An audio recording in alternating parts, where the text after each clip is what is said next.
Halo, ketemu lagi di channel Ibu Ami. Kali ini kita akan membaca buku cerita yang berjudul Raja Singa dan Bayangannya. Buku ini ditulis oleh Gibran Maulana dan diterbitkan oleh Cahaya Agensi.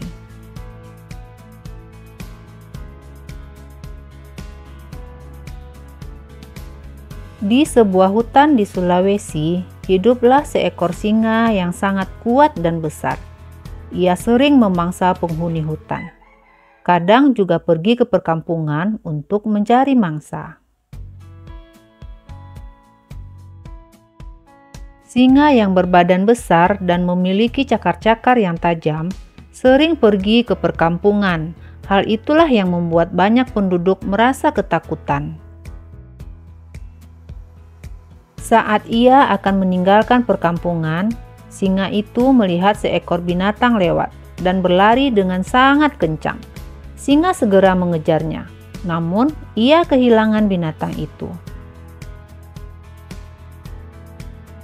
Singa terus bergerak mencarinya. "Oh, ternyata kamu, Kancil. Mau pergi kemana? Kenapa harus tergesa-gesa?" tanya singa. Tubuh Kancil gemetar saat singa besar itu menghadangnya.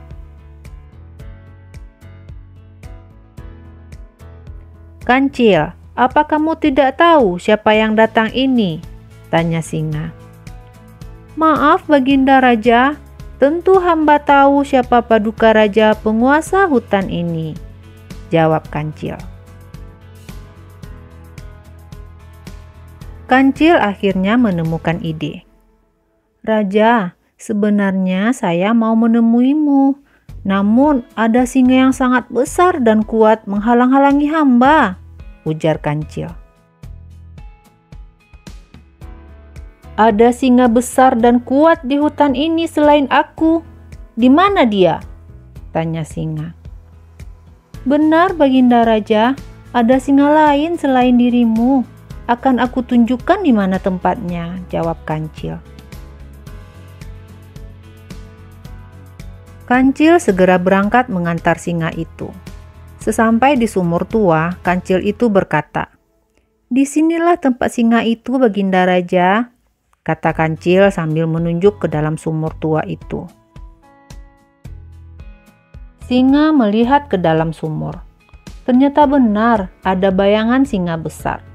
Kemudian ia mengaum. Seketika itu juga terdengar auman yang lebih keras di dalamnya. Ia begitu marah dan langsung terjun ke dalam sumur tua itu. Setelah sampai di dasar sumur, ia mencari-cari singa besar itu. Namun ia tidak dapat menemukannya. Ia baru menyadari kalau itu hanya bayangannya saja. Ia kemudian berusaha naik ke atas sumur, namun tak berhasil. Singa terus berusaha keras untuk naik ke atas. Ia berteriak-teriak memanggil Kancil. Berkali-kali ia melompat dari sumur itu, hingga akhirnya ia kehabisan tenaga dan tewas di dalam sumur tua itu. Pesan moral dari cerita ini, sifat serakah hanya akan membawa keburukan untuk kita di masa yang akan datang. Selain itu, orang lain akan menjauhi orang yang serakah.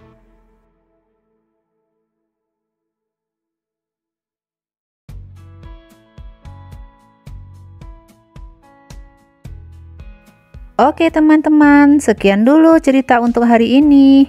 Untuk cerita selanjutnya, kita akan membaca buku cerita yang berjudul Gigi Harimau. Ikuti terus channel ini ya. Dan jangan lupa untuk like, subscribe, dan komen. Dadah!